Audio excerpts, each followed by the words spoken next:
जल जीवन मिशन के तहत कार्य कर रहे ठेकेदारों को विभिन्न समस्याओं का सामना करना पड़ रहा है, जिसके निराकरण के लिए कार्यपालन अभियंता लोक स्वास्थ्य यांत्रिकी विभाग को अवगत कराने और अपनी विभिन्न मांगों को लेकर लोक स्वास्थ्य यांत्रिकी कार्यालय पहुंचकर अपनी विभिन्न मांगों को लेकर जमकर नारेबाजी की गई और प्रदर्शन किया गया। ये भी कहा कि सभी कार्यों में समयावृद्धि के नाम से जो 6% की पेनल्टी राशि विधेयक की जा रही है, उसे हर बिल में बिना अर्थदंड प्रदान किया जाए। सारे देवकों के भुगतान सुचारू रूप से हों, इसकी व्यवस्था की जाए। ठेकेदारों को FIR मुक्त जल्द से जल्द करें, इसके लिए अलग से व्यक्ति को अधिकृत किया जाए। सब इंजीनियर की कमी को दृष्टिगत रखते हुए अतिरिक्त सब इंजीनियर की व्यवस्था की जाए।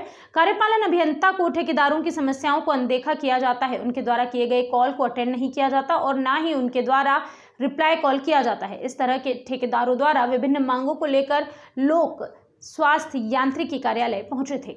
Bureau report. जी बताएंगे क्या आप कहाँ काम करते हैं और कितना भुगतान रुका हुआ है? रात में मैं PHE ठेकेदार, मैं PHE विभाग में तकरीबन 12 वर्ष से कार्यरत हूँ। मेरा भुगतान तकरीबन 3 से 4 माह से निलंबित है, जिसका अभी तक भुगतान नहीं हुआ है।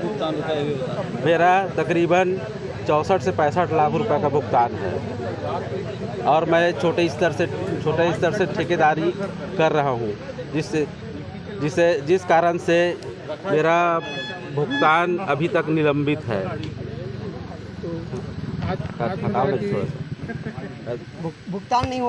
भुगतान नहीं होने के कारण आत्महत्या करने की स्थिति बन रही है मेरी, और मेरे घर में मजदूर मटेरियल वाले जाके रोज़ गाली गलौज कर रहे हैं। इस कारण से मुझे घर से एक हफ्ते तक बाहर रहना पड़ रहा है।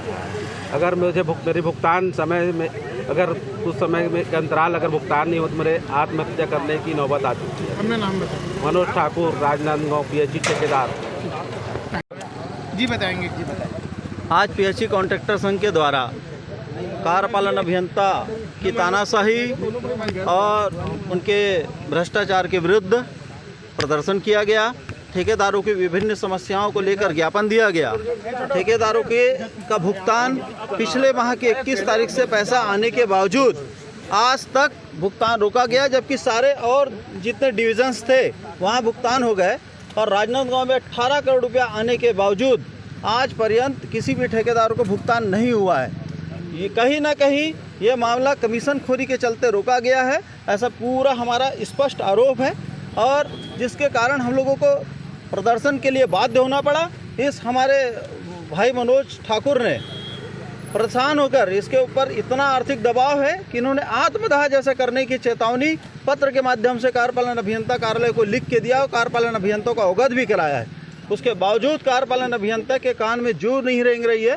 कार्यपालन अभियंता की हठधर्मिता, क्या सोच है, ये हमें आज तक समझ नहीं आई है और उनके भ्रष्टाचार के विरुद्ध हम लोग निरंतर आगे भी लड़ाई लड़ते रहे एवं कल प्रदेश के मुखिया के सामने भी बात रखी और कल जन चौपाल में हम लोग प्रदेश के मुखिया के सामने भी कार्यपालन अभियंता के संबंध में उनके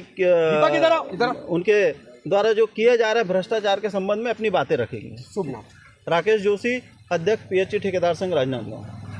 अनियमितता कमीशन और जानबूझकर पैसा पेमेंट लेट किया जा रहा है। कमीशन पाने के चक्कर में दिवाली के पहले पैसा आ गया था 18 करोड़ और उसका भुगतान नहीं हुआ। इसमें आपका क्या कहना है? देखिए, ये जो समस्याएं ठेकेदार बताए हैं ये सबको बता दूंगा, क्योंकि कार्यपालन अभियंता महोदय हैं, वो जो भी उचित है वो निराकरण करेंगे और उम्मीद है कि वो सबका कोई ऐसा नहीं होगा कि किसी को कष्ट हो। पेमेंट सरकार से आएगा तो पेमेंट हो रहा है और कर भी रहे हैं अभी और हो जाएगा, सबका पेमेंट हो जाएगा। 18 करोड़ दिवाली के पहले आया था, पेमेंट नहीं हुआ है। तो साहब छुट्टी पे थे शायद और दिवाली छुट्टियाँ थी, उसके बाद से चालू हुआ है। के कारण लोगों की दिवाली नहीं मनेगी ऐसा है? नहीं, सरकार की छुट्टी थी तो इसलिए स्टाफ भी नहीं था, उसलिए हो सकता है। लेकिन अभी पेमेंट कर रहे हैं, अभी पेमेंट हो रहा है। नारेबाजी कर रहे हैं आप। देखिए, अब पर्सनल व्यवहार के बारे में मैं नहीं बोल सकता, लेकिन हम भी इतने साल से काम कर रहे हैं। पर्सनल कभी किसी से हमको क्या, हम तो आते हैं 3 साल काम करते हैं फिर ट्रांसफ़र होता है, पर्सनल नहीं रहता है। तो किसी को अगर व्यवहार बुरा लगा हो तो सुधार लेंगे। भाई कोई ऐसा आरोप लग रहा है उसके बारे में क्या? इसके बारे में तो मैं कुछ नहीं कर सकता, मैं तो ऐसा सुना नहीं हूँ, कुछ ऐसा कुछ नहीं है। अपना नाम और डिजिग्नेशन बताएं। मैं गुरती राज भास्कर या सीनियर डिविजनल अकाउंट्स ऑफिसर हूँ और